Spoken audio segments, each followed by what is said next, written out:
The story of the angry queen has captured the hearts of many, and she has been talked about for generations.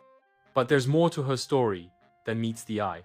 Some see her as a fierce and angry woman, but is that all there is to her? Or is there something deeper about the angry queen that we're not seeing? What if I told you that her anger holds a hidden secret, one that could change how we see the world? Come along with me as I dive into African folklore to discover the truth behind this ancient mystery. The angry queen is known by many names: Ifeoma, Ifeoma the Fierce, Ifeoma the Liberator, or Ifeoma the Storm.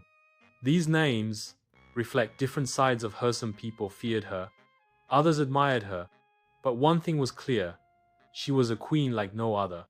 Most people believed that her anger was her downfall, but the truth is, her anger was a powerful force, one that could shape her world and lead to great change. The kingdom where Ifeoma ruled was called Amoda. It was a beautiful land with lush green forests, high mountains, and rivers that sparkled under the sun.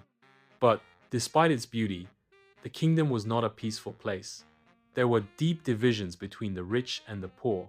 The wealthy lived in big houses and enjoyed luxuries, while the poor worked long hours in the fields and mines, barely making enough to survive. At the center of this injustice was King Oluwaseun, Ifeoma's husband. King Oluwaseun ruled Amoda with an iron fist, using his power to make himself richer while keeping the common people poor. He believed that the people existed only to serve him, and that women had no power or voice. It was in this harsh environment that Ifeoma grew up, learning from both her parents what it meant to be strong and what it meant to fight for what was right.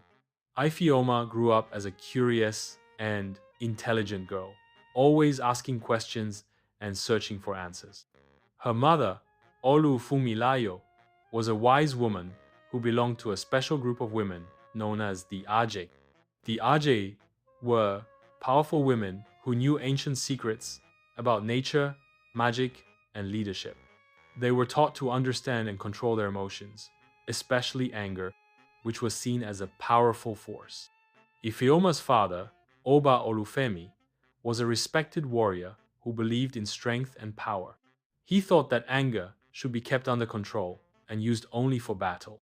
But her mother taught Ifeoma something different: that anger was not a weakness, but a tool that could be used to protect the weak and fight for justice.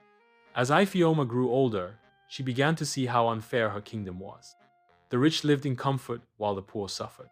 She saw that women were treated as if they had no worth beyond marrying powerful men, and she knew that her husband, King Oluwaseun, was making things worse. Ifeoma didn't stay quiet about it. She spoke up. She argued that the taxes on the poor were too high and that the people deserved better. For her bravery, Ifeoma was punished, and her voice was ignored, but she didn't give up. This was just the beginning of her journey. As Ifeoma grew into adulthood, she began to understand just how much power her emotions had. She married King Oluwaseun, but it was a political marriage, not one based on love. At first, Ifeoma tried to stay quiet, following the rules of the palace. But as time went on, the anger she had been holding inside began to grow stronger. She started to see that her anger wasn't something that made her weak, but something that could help her change the kingdom for the better. The turning point came one day when King Oluwaseun threw a great feast for the rich people of the kingdom. Meanwhile, the poor were starving and dying from hunger. Ifeoma could no longer stay silent. She walked out into the courtyard, and with all her rage, she cried out. The winds began to howl, and dark clouds filled the sky. The ground shook beneath her feet, and the trees bent as though they were listening to her anger. Ifeoma's emotions had become so powerful that they could move nature itself. For the first time, people saw that her anger was not just a feeling, it was a force that could change everything. This was the moment when Ifeoma became known as Ifeoma the Storm. People feared her, but they also saw her as someone who could bring justice to a broken world. Her anger was no longer a weakness, it was a weapon for good. As Ifeoma's power grew, so did her group of allies.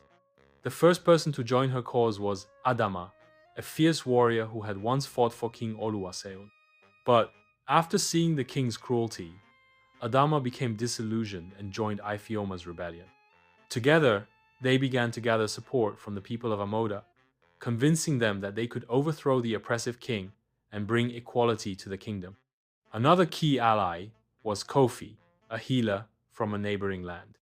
Kofi had heard of Ifeoma's powers and came to offer her help. Kofi had a special gift. He could calm Ifeoma's anger when it became too overwhelming, and he helped her find ways to use her emotions in a more controlled way. With Kofi's wisdom, Ifeoma learned to channel her anger into actions that would bring real change, rather than causing destruction. But not everyone agreed with Ifeoma's vision. Prince Dara, the son of King Oluwaseun, was loyal to his father and believed that Ifeoma was causing too much trouble. He loved his father and believed that his rule was the only way to keep Amoda strong. Dara saw Ifeoma's actions as a betrayal and vowed to stop her at all costs. This made Dara one of her greatest enemies, and he would become a major part of the conflict that would determine the future of Amoda. The kingdom of Amoda was now in the midst of a great conflict.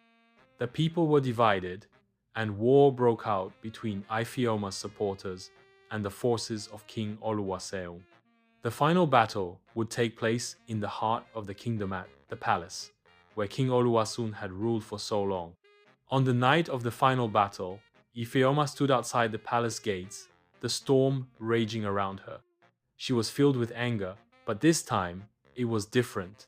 She wasn't just angry for herself, she was angry for the people of Amoda, for all the suffering they had endured. She wanted justice for them, and she was willing to fight for it. The battle between Ifeoma and King Oluwaseun was not just a fight for the throne, it was a fight for the future of the kingdom. Ifeoma wanted to build a land where everyone was treated equally, where no one would go hungry, and where women had the power to lead. King Oluwaseun wanted to hold on to his power, no matter who got hurt in the process. As the battle raged on, Prince Dara realized that his father's rule had hurt the people, and he made a difficult decision. He turned against his father and joined Ifeoma's side. Together, they defeated King Oluwaseun, and the people of Amoda celebrated their freedom. After the battle, Ifeoma became the queen of Amoda. She was no longer just the angry queen. She was a wise and just ruler. She used her power to build a new kingdom, one where all people were treated with respect, no matter their status. The kingdom thrived under her leadership, and she became a symbol of hope and change. Ifeoma's story became a legend. People remembered her not just for her anger, but for how she used it to bring justice to the people. Her story taught everyone that anger is not always something bad. It can be a powerful tool for good when used with wisdom and purpose. Ifeoma's story teaches us an important lesson. Anger is not something we should be afraid of. It is an emotion that everyone feels, but it is how we handle it that matters. When we feel angry about something unfair, we can either let it destroy us, or we can use it to make a positive change in the world. Ifeoma used her anger to create a better future for her people. Her story shows that our emotions don't have to control us. They can help us create the world we want to see. So, what do you think of the angry queen and her hidden secret? Do you believe that anger can be a force for good? Share your thoughts in the comments below and join me as we explore more fascinating stories in the next video.